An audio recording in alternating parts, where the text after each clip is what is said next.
جو خدا تعالیٰ نے جماعت احمدیہ کو اسلام کے غلبہ کے لیے قائم کیا ہے، میرا سوال یہ ہے کہ جب یہ غلبہ ہوگا تو اس وقت دوسرے مذاہب اور دوسرے مسلمان فرقوں کی کیا پوزیشن ہوگی؟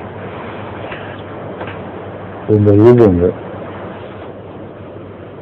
کی پوزیشن ہوگی؟ اگر احمدیہ کا غلبہ ہوگا تو دوسرے مغلوب ہوں گے کہ نہیں؟ بس یہی پوزیشن ہوگی. آپ کے میں کیا سوال ہے یاد کریں پہلے. اگر غالب آگے دوسرے مغلوب ہوں گے، اتنی واضح بات ہے نا. آپ کے میں کیا سوال ہے؟ کیا احمدیت غالب آ کر ان مغلوبوں پہ ظلم کرے گی؟ ہاں تو کیا ہے سوال؟ یہ تھا میرے ذہن میں کہ جب احمدیت غالب آئے گی تو اسلام کے غلبے کا اصل میں ہے. خیر بات ہے، احمدیت اسلام ایک چیز کے دو نام ہیں.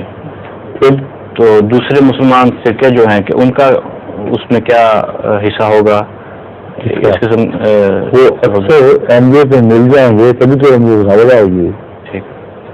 ان کو مارکوٹ کے غالب نہیں آئے گی. ظاہر بات ہے کہ اکثر انہیں کو احمدیت مل چکے ہوں گے، تو وہ جو جن کا غیر احمدی کہہ رہے ہیں وہ اس وقت احمدی بن چکے ہوں گے اور وہ بھی غالب آئیں گے ساتھ. ٹھیک ہے. ظہور مہدی آخر زمان ہے.